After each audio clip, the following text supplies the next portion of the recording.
Right. Happy? Should we give this a go? Because I've got a cold glass of rosé waiting for me. And No, happy. Okay. I'd like to get this out of the way. It won't be cold by the time you've finished. The Tyre Kickers, classic car chat with Max and Matt. Welcome to episode 60 of the Tyre Kickers, and to celebrate 60 episodes, we were going to buy an E-Type Jag. But even though E-Types are now cheap, you do still need to rob a bank to get one. So instead, let's buy the car the bank robbers use. Yes, the Mk2 Jaguar Saloon, the E-Type in drag. Same style, same bits, but for less than half the price. The Tyre Kickers. Also ahead, with modern cars also grey and boring, is a modern classic now the answer. Something from the last 20 years that we can use daily that won't tell us off and could save us thousands. Plus your thoughts on whether classics make us look cool or not, and some more hot air from me. The aircon has failed on my rolls. No time to chill though as we turn up the temperature for episode 60 of the Tyre Kickers. The Tyre Kickers podcast in partnership with Footman James. So, to kill some time this week, Max, I went to kick some tyres on not some classics, but some new cars. Oh, I'm in an hour in about a new car. I hadn't looked at new cars for ages. I thought I'll go to, there's a row in Guildford of new car dealers. It's quite unusual because it's got about 10 or 15 of them all in a row. So you can go from one to the next. And God, it was disappointing. You know, the glass and steel buildings are still the same. The shiny suits are still the same, but the cars are dull. Did you get the same cheesy sales lines as well? What can I do to get you into this car today, sir? Well, it's all of that. You try and get in, have a look, and get out before they kind of like start hassling you. But pounce on you. it was really boring. It's probably the most uninspired visit I've had to a car showroom for a long time. Because you remember, you know, if you were in the market for a new car, you go to the showroom and there would be a bit of, okay, well, that's interesting. Okay, I quite like that one. It was dull. They're trotting out the same old stuff. It's the same. It just feels reheated. New cars just feel reheated. When we've talked about colours and stuff in the past, everything's monochrome, isn't it now? It's all grey and black and white and dull. And the cars just look like the same old stuff. I mean, VW are still knocking out a Tiguan. I mean, that's 15 years, 20 years old almost, that car, isn't it? Do you know, the whole VW range is just a complete mystery to me these days. I've got no idea what they do. I've got no idea what kind of cars they're producing. And I've got no interest in them because I think we're past peak car because everybody now is waiting. All the manufacturers are waiting to see which way the wind blows, and we're electrifying and we're doing hybrids. So they're not really investing in anything new and exciting. It's just boring stuff, isn't it? Car showrooms now are so boring. Because actually, I used to read Autocar all the time. I don't really read that now because the stuff that's coming out is just dull, like you say. And now they're just all crossovers, aren't they? Just of different sizes. I mean, one showroom I went to, and it was literally just which size crossover do you want? And that's really, really boring. Well, I don't want any of them. Well, no, exactly that. But here's the thing that's interesting for us, because I think, you know, in the last 20, 30 years, with new cars, we've always been keen for the next thing, haven't we? Whereas now, I think looking at it, we're just thinking, well, do you know what? Stop the clock, because I'd quite like to go back 20 years, because 20 years ago, cars were well built, they were interesting, they looked different, and actually, perhaps there's something for us there. Perhaps we'd be better off going and picking a car from 20 years ago, in that kind of forgotten period, you know, where cars were quite interesting, or they were certainly solid. You know, interesting is a moot point, but they were certainly solid and well made and good value, and, you know, were reliable and ran. But we're being so keen to move on and on and on that we've sort of forgotten that. And I think that's probably where the interesting dailies are. So rather than me getting a new car, why don't I think about getting one that's maybe 20 years old? Well, exactly. You know, I have said in the past to you in the pub, and I'm going to say it out loud now, I'm never, ever buying a new car again. And I don't think you need to either.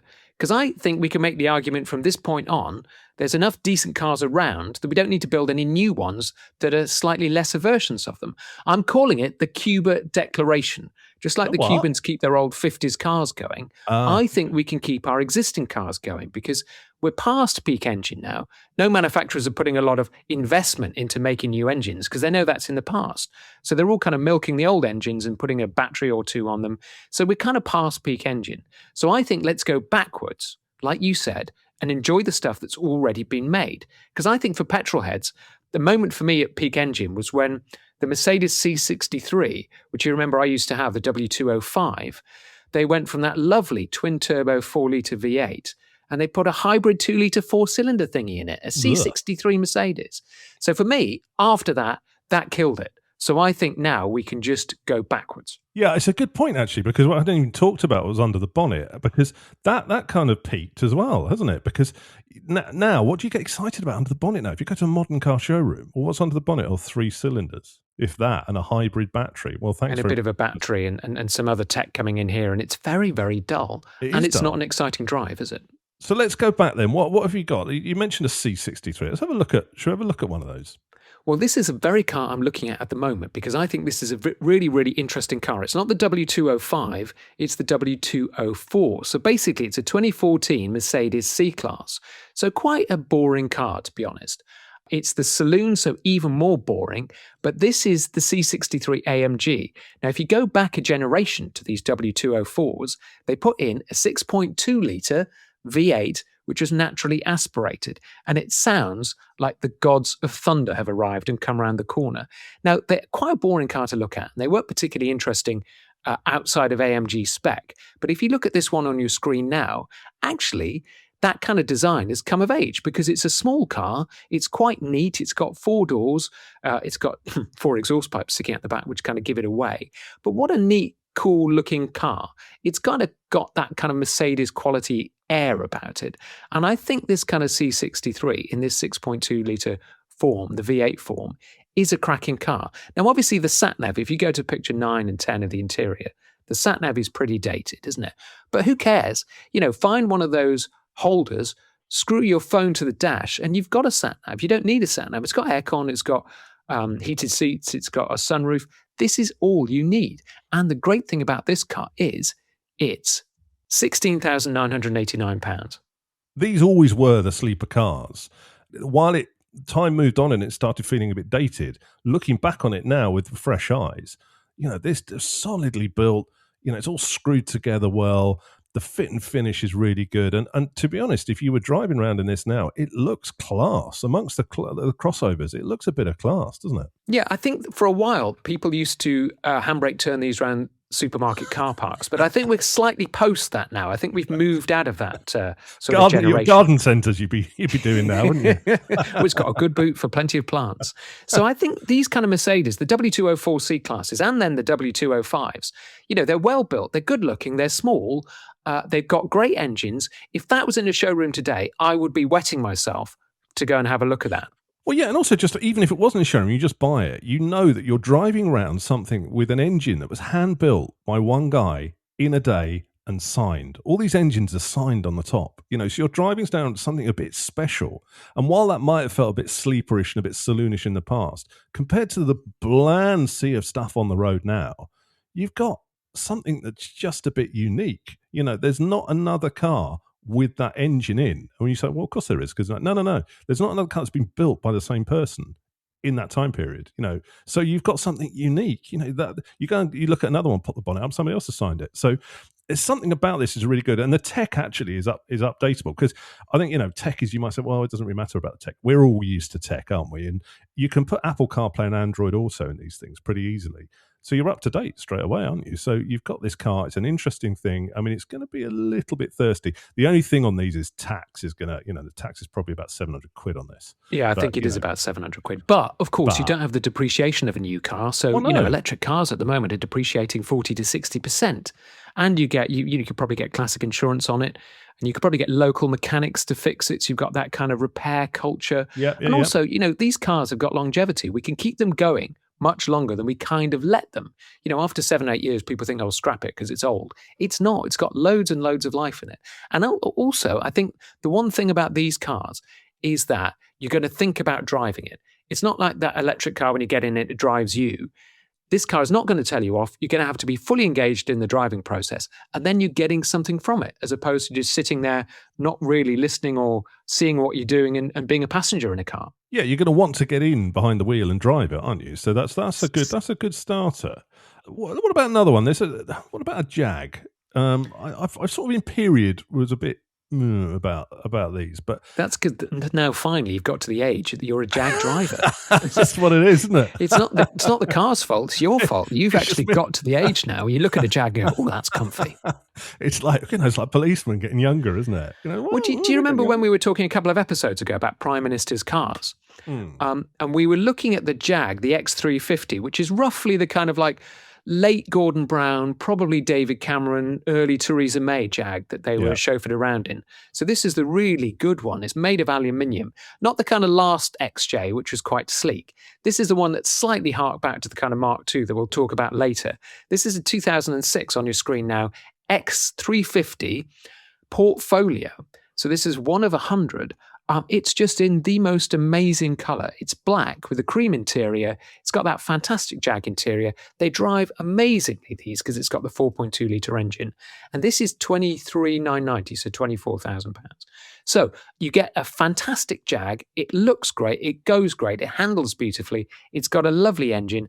And it's probably less than one of those Chinese electric cars. I think I must be getting old because I actually quite like this. I'm looking at the interior and just thinking that leather looks good, and I could sort of. It's a little bit sporty. They've put a bit of sort of aluminium-y kind of carbon fiber aluminium kind of look to it, so like brushed aluminium in it. So it's got a little bit of sportiness, but I think you've hit the nail on the head. I think my age has caught up that I've started appreciating this. This and National Trust properties. This is the sort of a National Trust badge in this would look fantastic. It's probably got one already. To be fair, there's probably one in the back window, but it's a little bit sporty. But I know Paul Cowler runs a Jag of this sort of era around as a daily. And I think he's on the money because I think one of these, it's going to be so much more interesting than something boring, some boring crossover thing or some boring EV. Having something like this and running that around as a commuter car or running it on your daily errands, it's going to be much more cool, isn't it? I think that's fantastic. So it's a proper XJR. I'm just looking at the badges on the back. So it's going to go like stink. It's going to be really, really comfortable. It's got a big boot and it's got a screen that's quite small. So you're not constantly staring at the screen being distracted. That is a fantastic, fantastic looking car, particularly in that portfolio spec because it's quite rare. Again, compared to one of your boring Audi or VW crossovers, why not have a Jag? I think it's a good shout. Your third choice, though, I don't know what you've sent me here. Have you started taking up Pony Club or Gymkhana or something? Because you seem to have put something on my screen which is a horse riding kind of car. It's a Mercedes estate, a 123 estate. Well, you live in Surrey, which is the home of Gymkhana, isn't it? I mean, you should be doing Gymkhanas every weekend in Surrey. So I've basically picked the car that's perfect for you. Now, there's a story behind this because it's a 1984 Mercedes 300 TD diesel estate. It's the S123, the W123 estate version. I saw this week because I went to see Bruce Greetham, who's a Mercedes SL specialist for a program I'm doing in a couple of weeks' time. And he had this sitting around the corner. Now, in the photographs, it looks nice.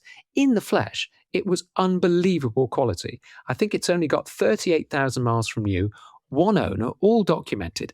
And this car, from 100 feet, just looked fantastic. You got right close to it. It was unbelievable. It was like a museum piece. Now, I looked at this car and thought of you immediately. One, it's gold, so it's cheers. a bit flash. Do I look like a middle-aged woman with a ponytail then? Yeah, pretty much. Two, it's a Mercedes estate, so it's solid, and it's just from peak Mercedes build quality. And I think one of these cars, it's the diesel, it's got a turbo in it. This will go on forever. And it's barely scratched the surface of being used. So I think in our kind of like Cuba declaration, if we were Cubans having to make a car last for another 50 years, that's the one I'd pick. And it's so stylish. Hasn't got aircon, which is a slight, I don't know. Is that a problem? Probably a bit. But actually you can fit aircon compressors to these quite easily. And then you've got basically the perfect car. That will last forever. I think in context, in a certain context, the Mercedes 123 I'd like. This, though, just has, where the other two cars we were talking about have a little bit of like sleeper cool about them. This is just a bit, there's a few things that are a bit of a nah for me. The clattery old diesel, nah. Manual, nah. Estate, nah. And it's nice. And also probably the price. Let's see what this is. It's quite 45,000. Yeah. 38,000 miles, one owner. No, you can tell it's in great condition. but it just doesn't really do it for me. I couldn't get excited about driving that around. Although I can see the argument for it, but I can't get that excited. It was so beautiful, I had to include it in some way, shape, or form in this episode. Fair enough. Because I've got a bit obsessed by it. But yeah, I think out of those three choices, you would be crazy not to be driving a Jag instead of a plug-in hybrid crossover thingy that you can't even, you wouldn't be able to pick it up in the car park. But look at the Jag. Everybody's going to see that coming. You now finally got to the age where you can drive one and not feel guilty. And look at the seats. It just looks so comfortable. Every journey you did in that car would be a pleasure. Well, it's the Tyre Kickers, episode 60. And Max, I'm already thinking about my next classic car. I wasn't, but now I am. I'm always thinking about the next classic car, but you're a bit more stable than I am in some ways. Why are you thinking about a new one? Well, a friend invited me to an Italian car meet yesterday, and I went along naively looking at Italian cars, and it just, I saw a couple of cars, but one in particular that actually sort of made me cross my legs a little bit. It was a 60s Giulietta Spider. So that's the kind of one before the, graduate Duetto Alpha Spider. It's the sort of one of the ranges before that. So think old 60s Italian convertible, and it was in blue, and it was absolutely gorgeous. And I couldn't get over it. And I kind of had a thought that it's been in the back of my brain for a while, that while I like the Stag, just maybe doesn't stir my soul. In a way that an Italian car would. Yeah, I can see an old Italian back in my life again, a raspy engine, sort of an open road. It's the perfect classic car dream. That's what we've all got in the kind of top of our imagination, isn't it? Well, yeah, but the reality is a breakdown truck. That's the reality. I don't think you need to Italian worry car. about that, because you haven't bought it yet. Let's just enjoy the fantasy, because this is the car. Now, if you remember the original Day of the Jackal with Edward Fox, he drove this, I think, over the Swiss mountains. And then in the TV remake of Day of the Jackal, Eddie Redmayne drove a Alpha Spider. They both had white cars, but Eddie Redmayne had the later one as a kind of like nod to Edward Fox. But it is a gorgeous car. I mean, it's funny enough, when I was at the Motor Hub in Bybury yesterday, and they've got two for sale, and I was just by chance poring over them. And wow, I mean, they are drop dead gorgeous. They're not as kind of obvious as a Spider. I think you sort of need to know a bit more about Italian cars to appreciate them, because they're not quite as classically beautiful, but they've got a very strong design language that I really like. Yeah, I mean, they've got a little bit of that Ferrari 250 vibe about them. It's that 60s Ferrari kind of Italian car thing. I mean, the actual sort of convertible Alphas pre the Spider that we know are a little bit confusing, because the guy was explaining to me yesterday that every Alpha range had a Spider, a convertible. So there was a few knocking around, and when they first made the Duetto, apparently they had some problems, manufacturing it. So they kept a few of them going. So that's why you see sort of quite a few different sort of ones. But there was something about it. I mean, you said this to me a long time ago. You've got a good car when you walk away and turn around and look at it. And I think Italian cars of that era, you always do, because there is something, every angle, they look really, really good. Apart from on the breakdown truck, because those 60s Alphas are very fragile, and those in particular are quite fragile. And do you want that kind of hassle? No, well, this is this thing. This is, at the moment, I've got a car that is reliable, that's running, that I've done lots of hundreds of miles in, and it's not giving me any grief. So do I want something that gives me grief? I've had an Alpha before. I know that they need a little bit of cuddling to keep them going, but what old car doesn't? Old cars do need maintenance. They do that sort of stuff, but they do. Be careful what you wish for. I don't think I want another convertible, but the one that I keep kind of is nagging me is an Alpha Coupe. Now I need to drive one to rule it in and rule it out. So either a 105 Coupe or a GTV like 70s Coupe. There's something about them. They're always the ones that I get distracted at when we go to the auctions. They've got really expensive though, haven't they? Because I think people came along and put Alphaholics bits on them and then tripled the price. Yeah, this is true, and also buyer beware with an old car like that. But it's stirred something in me again, and I think the Stag, although it's an Italian design and that's what's drawn me to it, it's not as pretty as some of those cars. And it just You got a need bit classic car soul. jeopardy. You need the risk of something breaking down because you've Is that been in what the it is? Stag for a bit. How many miles have you done in that Stag? 2,500. A couple of thousand, isn't it? So it's 2,500, worked, yeah. and you're now thinking, oh, it's working. Maybe I should get something a bit more unreliable and risky, Well, and there's more possibly, jeopardy and yeah. hard shoulder. But those coupes, you're looking about sort of 30 grand. That's Austin Healey money. Which would you rather have? I mean, I like looking at Austin Healey's. I don't like driving them that much because they're not the easiest to drive. They're quite heavy cars, Austin Healey's. I think I would probably have something Alfa because it's virtually a Ferrari in Alfa, really, isn't it? And I think an Alfa is always a good thing to have, but sometimes you can come to hate them because they just need so much looking after. And that's the thing about your Stag. A low-stressed, torquey V8, you can jump into it and just drive off and not really have to think about it. A kind of like slightly more temperamental Latin car is not quite as easy to live with. And then would you fall out of love with it? Yeah, but that's logic. We're talking about heart and head here. Head that's all head stuff, isn't it? Your heart stuff is what do you flip the garage up and go, ooh. And I'll be honest with you, I don't quite get the ooh with having the Stag in the garage. There are times when I kind of open the door and think, oh, that is quite cool. And then there are times I sort of, especially from the back, it kind of looks a bit meh. I'm hearing the sound of somebody falling out of love with their car. No, I've always said I'll keep it for only a sort of small period of time, and I think next year will be 2 years. So maybe it's time to look at it. I need to go and drive one of these. No, hang on. You've got to think about another 2 years for the research period. So, I'm not you. You can consider one in 2038.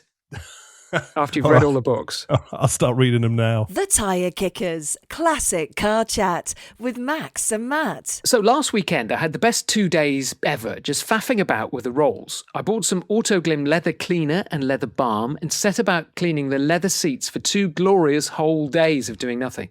Now the driver's seat was quite dirty. I did put a before and after on Instagram with a bit of tape so you could see before and after. But the other seats weren't bad, actually. Plus, you'll love this.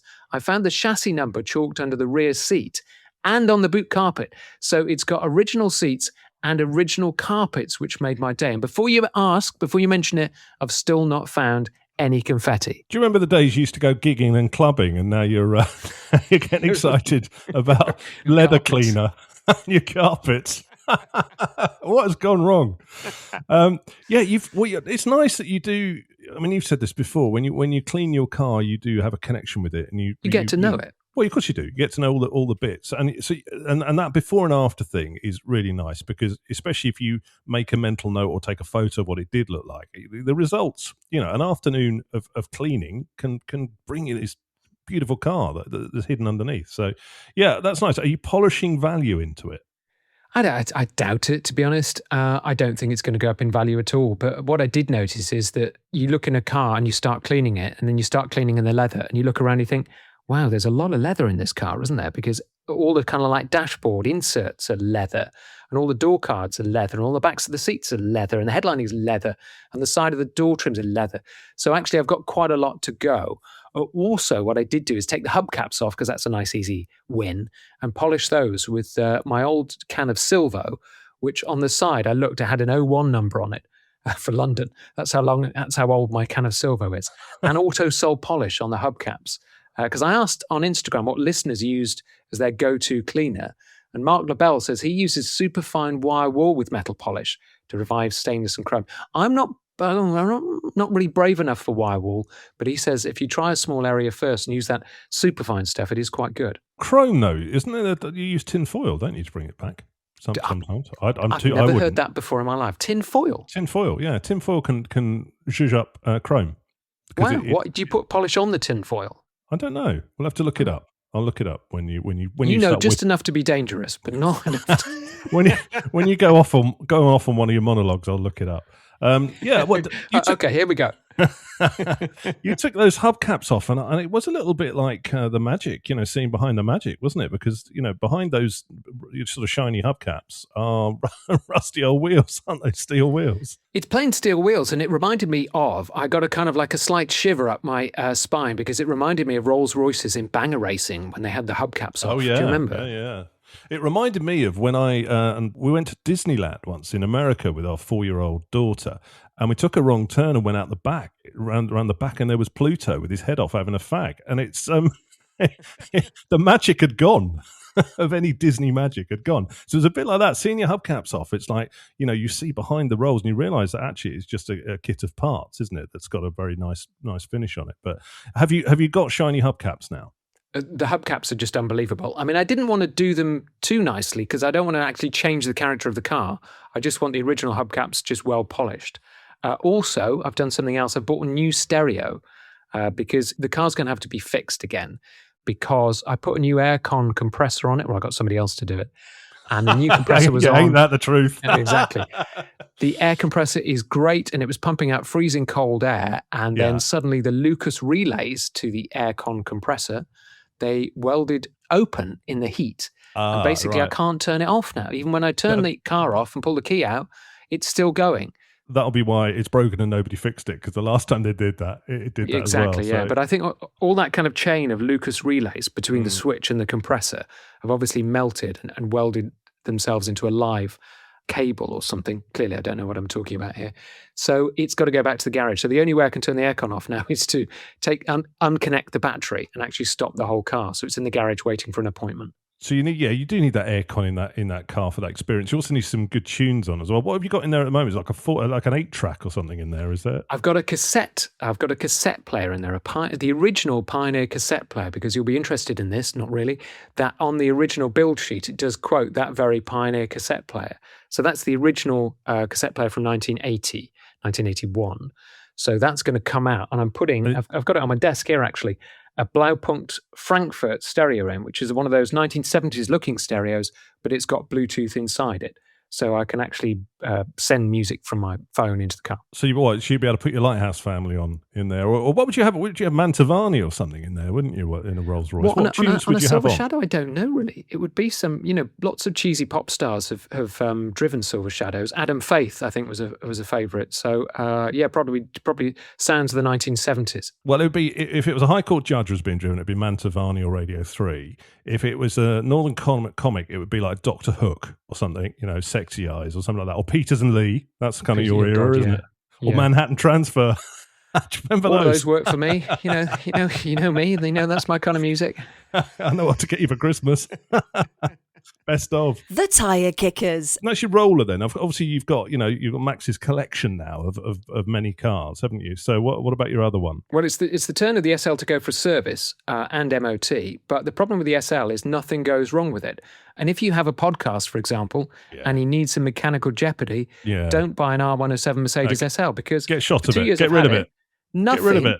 Nothing has gone wrong. The only thing I'm going to report to them, because I thought I've got to say something, isn't it, is that the passenger window is slightly sticky. But that's the worst thing I can come up with after 2 years and 4,000 miles. Yeah, get rid of it. It's not enough jeopardy for this podcast. We need something with it that leaves you on.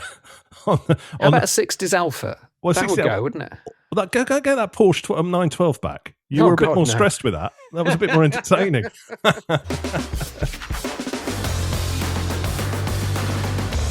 So you've been cleaning your rolls then, and the neighbours must be looking at you going, look at that guy. Look, isn't he happy? Isn't he happy cleaning his rolls? He's out there again doing it. Why is there left to cleaning it? But have you taken it anywhere? Have you taken it to a meet or anything? No, because the aircon started playing up. So I thought, I don't know quite how to do this. I took it for Sunday lunch on a really hot day. And that's when the aircon went wrong, because I was so boasting about how cool I was, because my aircon is fantastic and the car's got aircon and it's like 40 odd years old. It's got aircon. And then it kind of packed up, or it wouldn't turn off. Whoa. Most of us driving classic cars don't have aircon. What are you on about? You've changed. I'm soft. Changed. I've got old and I've got soft. You're moaning about bloody aircon. It's at the moment in the UK, we've had this run of really, really good weather. In fact, it's every day is high 20s or early 30s, and some days it's been a bit warmer than that. But it's been going on now for what, about a month? I think so. A glorious month of lovely warm weather, and being Britain, we're all going, I wish it would end. Well, do you know what? It's funny, Britain, because when it comes along for 3 days, people go nuts, don't they? And there's everybody starts moaning, but I can't sleep at night. And because it's been going on for a month, everybody sort of stopped remarking on it. We've had one of the best summers ever in living memory, I think, and nobody's really talking about it. Everybody's got used to it, but it's great because you get up in the morning and there's the car meets on, or you can take the car out every single day, can't you? Well, early mornings in the with the roof down in the Merc are just fantastic with that cool air, and early evenings as well. Actually, evenings in the cool air in the Mercedes drop top is kind of what it's about, isn't it? Yeah, I mean, the two things that I need to spray myself with factor 30 before I get in the car, because it's very easy to burn your head, and having some sort of like baseball cap when you drive it is like pretty essential. But then, as you say, I mean, I was being slightly facetious about the aircon, but you know, we are babied now with certainly our daily cars and having aircon and expectations. So when you drive an old car in this weather, you know, what you're doing to keep cool. I mean, I tend to put my arm out the window when I'm driving. I tend to put the windows down even when I'm on the motorway, you know, just to get that sort of wind around you. But you do sweat in an old car, don't you? It is sweaty, yeah, particularly if you've got fabric seats. The one tip I do have, and this is a top tip, is for both cars, I've bought one of those windscreen sunshades. Because actually when you get in, it just means it's not boiling hot. And also to protect the car, because, you know, a dashboard on a Merc SL is just a fortune if it cracks. So I always have that in to protect it from the sun so it doesn't get too dry. Like a fold-out tin foil thing? Yeah, exactly. With a message on, help, and just call police. Call my carer. Does that make a difference then when you get in? Yeah, it's great because it's not boiling hot. And you know, like when you used to get into cars in the old days and the steering wheel was boiling before you could set the climate 10 minutes away from an app, and you had to drive with kind of like two fingers. It actually keeps the steering wheel cool and the seat cool. So I thoroughly recommend one of those. See, I could, you know, if I was sensible, what I'd do is when I park my Stag up, I'd put the hood up, because then that would shade the car, and I can't be bothered. Yeah, but you don't have 3 hours, do you? And broken fingers. So what do I do instead? I get in the car. I go to put my hand on the passenger seat. I get in. That's boiling hot because it's all vinyl, and the steering wheel's boiling hot. So you have to drive the car a bit to cool down. And that was normality. I remember as a kid getting sort of stuck to vinyl seats in the 70s. Yeah, exactly. Yeah, it's the same in mine now, and it is hot. And also the other unwritten thing that we don't speak about, we all know, is that any classic car is hot, isn't it? You know, even when you've got the heater turned to absolute, you know, off, it's still somehow the heat is coming through and burning your leg or something. So I mean, it is a hot time. So, but what a pleasure it is driving early morning and late at night now in your classic car. It's just super nice, isn't it? It won't last, although it keeps going on. I've just looked at the weather now. I mean, we're in, you know, the start of August now, and I've just looked at the weather the next 10 days, and it's exactly the same. Is this Britain we're living in? It doesn't feel like it.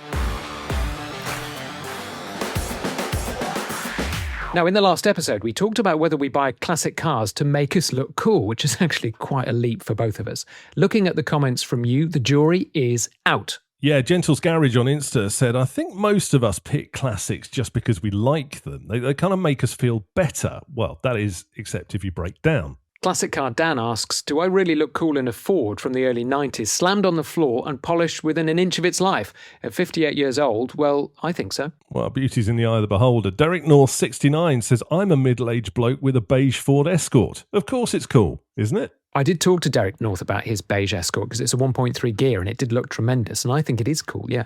Bob Pev on Facebook says, I bought mine because I love old cars. I do welcome positive reactions from other people, but I also seem to get quite a bit of negativity. We can't all be petrol heads, I suppose. I tell you what, I've never had negativity in a classic car. No, not about the car. Plenty about me, obviously. But. Yeah, Bob, tell us what your negativity is. It'd be interesting to know. Mark Palmer's a bit more sarcastic though, Max. He says when it comes to a Stag, you can look cool in a Stag.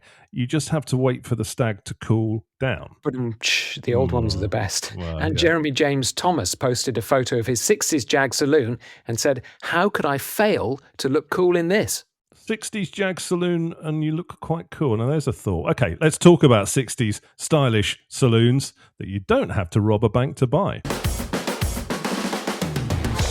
Yes, because as we often talk about on here, which is classic cars, and E-types in particular, they've been getting cheaper for a few years now, bringing some tempting bargains.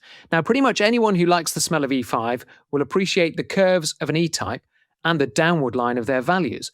Half the price in some cases. Yeah, it's true, but you're still looking, 60,000 for a decent Series 2, 60 to 80 perhaps for a nice Series 1? I mean, you could go cheaper with the Series 3s, the Autos and the 2+2s, but then, the argument is you're not getting that classic E-type slipper look. Yeah, exactly. Cheap E-types are still expensive classic cars, but I have a solution that I found wandering through the classifieds. Oh, go So on. the Series 1 E-type was produced between 1961 and 1964, while the Mark II Jaguar Saloon was made from 1959 to 1967. So for a small company like Jaguar, they shared a lot. For example, both used the 3.8 XK straight six engine. Now, I know other engines were available in the Mark II, and the E-Type was tuned differently, and it had different manifolds, but don't let the facts get in the way. They're roughly the same. So here we are. A Mark II Jag is the new cheap E-Type. I'm not quite sure, but Mark II Jag was always the bank robber's car. It was the car that would get you a stretch, but it's a bit of a stretch itself to claim this is probably as cool as that E-Type, isn't it? Well, no, I don't think so. I think the Mark II has its own beauty. Plus, early E's and the Mark II both had the Moss 4-speed gearbox, the same diff, although with different ratios, Dunlop disc brakes, and a huge host of components like the starter motor, wiper motors, Lucas Nightmare electrics, they all went wrong, and pretty much all the gauges on the dash. If you look at a Mark II dash and an E-Type dash, you probably would find it difficult to tell the difference. Now, you're going to have to possibly either take your glasses off or have a leap of imagination here, because this is a bit of a rough one. And if you look at the picture now, you'll notice that the front wings don't match the doors, and the doors don't really match the rear wings. But the reason I'm showing you this is because it's £14,000. It's a 1965 Jaguar Mark II 3.8. So this is kind of E-Type engine, E-Type colours. If you look through the pictures, I think this is a good substitute for an E-Type. It's actually a great-looking car. It's got louvers in the bonnet. Nobody has put those awful wing mirrors on, and it's got that slippery shape, wire wheels, twin exhaust coming out the back.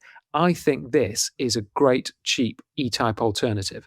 Yeah, if you're not fussy, so I'm ruling you out of this, but I mean you wouldn't drive this because there's the bits on it when you go through the pictures. No, I definitely would. I really would, because I think these Mark. No, definitely. I think Mark IIs you can drive a scabby Mark II because that's kind of how they were immortalized in TV and film. So I think a rough Mark II, as long as mechanically it's okay, is perfectly acceptable. I don't believe you. I mean, I'm looking at the interior. The interior is lovely on this, actually. It's been retrimmed by the looks of it. And they've got picnic tables in Mark IIs, look. Well, look at that. Well, it's handy while you're waiting for that bank job to happen, isn't it? You can have a little picky you put your somewhere to put your shooter. Shooter, yeah. Underneath, it's a bit scabby, but as you say, the price is the price on this. Don't look underneath. I mean, there's 93 pictures of which 60 are underneath, and I wouldn't look at those last 60 because it is a bit scabby. It's more than a weekend with a wire brush. Let's just say that. You would not drive this. You would not drive this. No. Definitely. In fact, I've been looking at these for months now, thinking that is a really cool rough car to drive. I mean, if you look at the sills, it is proper rough. Yeah, and there's a bit of bubbling and stuff. And as you say, it's a bit weird because the doors are a different colour, different shade of red. It just needs a spray over and it'll look quite nice, actually. But the interior is lovely. It is really, really nice. I do have a problem with Mark IIs that I think I like the look of them on a screen better than in real life. But we'll come to that. But I think it's an interesting one. And for $14,000, that is fun. I prefer that to an E-Type, I think. Well, show me some more. I'm going to reserve that judgment, actually.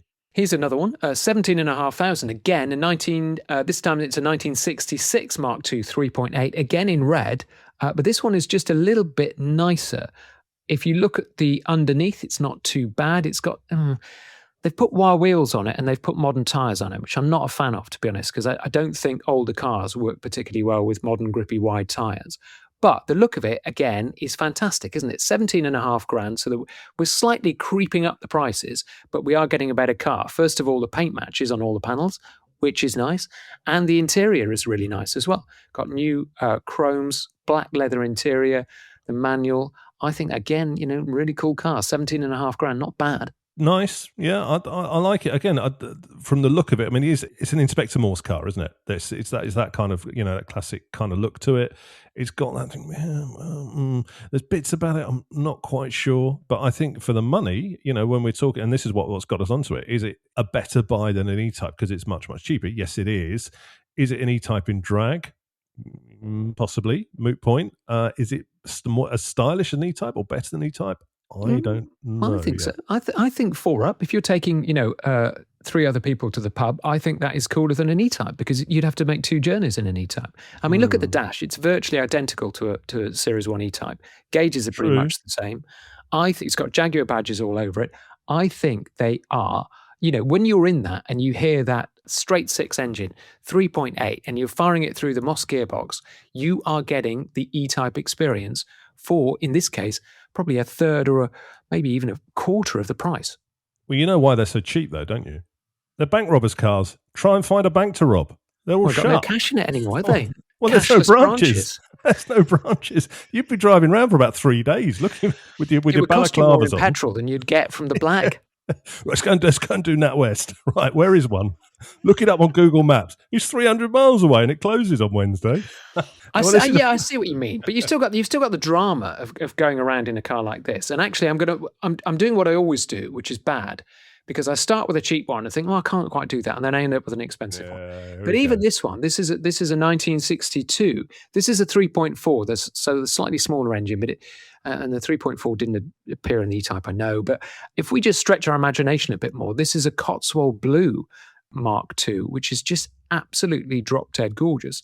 Now, okay, this one is 28 grand, 28 and a half grand, but it's perfect. So I would naturally drive the really tatty one. You would have this posh one because you're a perfectionist. And I think this would be a great one to have. Cotswold Blue, black interior. Again, Mark II is so pretty. That's where you're wrong. Because if it was knocking on the door of 30,000, I'd want an E-Type. Thank you very much. Yeah, you can't really get E-Types for 30,000, can you? Well, some of them have been going through the auctions for that, and I don't, it doesn't have to be a Series 1. It doesn't have to be. Yeah, but if you're going to get a 30,000, it's probably going to be a 2+2. And then that's not really a proper E-Type, is it? Because it looks a bit bulbous. And then I think a Mark II a Jaguar Mark II Saloon looks better than a 2+2 E-Type. Discuss. So here's my thing with Jag Mark IIs. Looking at these now, I like them. Looking at them when I see them in the flesh, I like them. When I get in them, I just think it feels a bit old man. And I have that problem with old Jags anyway. Generally, I'm not a biggest fan of an E-Type. I can appreciate it as one of the most fantastic, iconic, beautiful cars made. But when I get in one, I'm sort of a bit meh. It doesn't really connect with me. And I haven't been in a Mark II where I've just thought, do you know what, I'd like to drive this. I haven't really had that connection. Maybe that's just me. Maybe I've just got no kind of connection with Jags at all. But they do feel a bit old manish. And I saw one driving off from a car meet recently, and it was pretty slow. I just thought it just sounded a bit whiny and slow. And I thought, yeah, I mean, that first gear on the Moss gearbox is a bit whiny. And you've got overdrive on some of the 3.8s of its specs. They're quite quick. 0 to 60 in 8.5 seconds. It's quite a quick car, actually. I think that might even be quicker than your Stag. Yeah, it just doesn't do it for me. I think that the look of it is nice. I just, and then that's about it where it ends. As soon as I've sat behind the wheel, maybe it's that steering wheel and the dashboard, it just feels a bit like it's like a walnut drinks cabinet, isn't it, from the 50s? It's just a bit dull. And, I hear your concerns. But you don't care. I'm not really paying any attention to it, but I kind of get it in a strange way that you don't like sitting in a Jaguar interior. But anyway, so what I'm going to give you is a kind of cut price Jaguar E-Type, because here on your screen now is a 1966 Mark II. Now, if you look at the details, it's the 2.4, so it's not going to be the fastest one. In fact, it's the slowest one.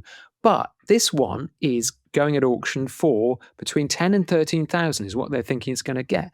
Look at it. I mean, it's dark red. It's really nice. It's another 1966 one.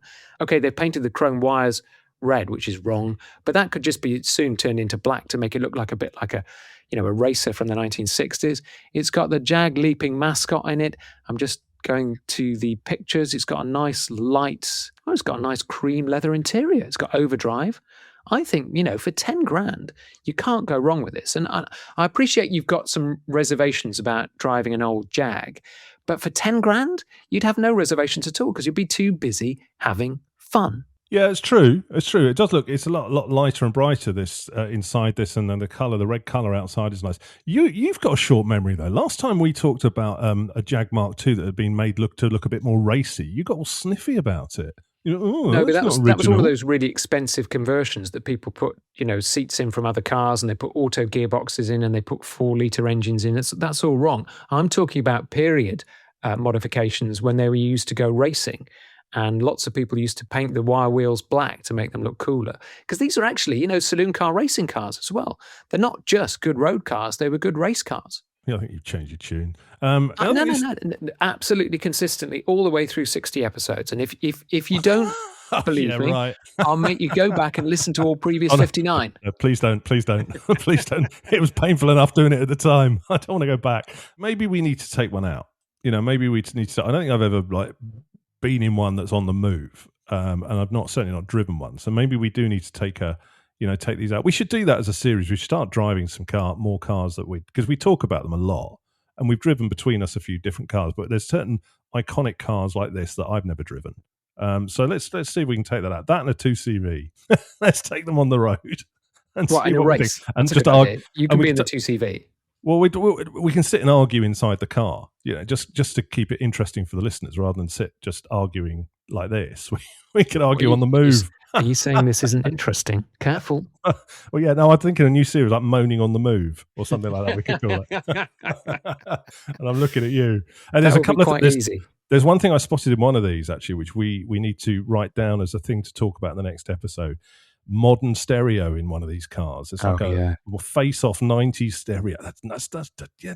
You can get something really cheap that looks retro these days. It's not that expensive to do. It just looks wrong though, doesn't it? So write that down in the ideas file, and we'll maybe. Well, I tell you, I'm going to write it down in the end headlines. So hang on, play the jingle, and listen to this. Okay, so that's it for episode 60. Next time, we will talk about modern stereos in classic cars. Why do people ruin old dashboards with flashing stuff from Halfords? Plus, 50 years ago, the car that could have saved British Leyland was released, the Rover ST1. Is it time now to buy the car that could have been the greatest? No, and it never was. But we'll spend 10 minutes in the next episode arguing about it. It's all to come. If you've got anything to add to this episode, anything we've said, whether you agree or disagree, get in touch. And here's how. Comment, like, or disagree. You can find us on Insta at the Tyre Kickers UK and the Tyre Kickers on Facebook. Until next time, goodbye. Bye. The Tyre Kickers podcast in partnership with Footman James.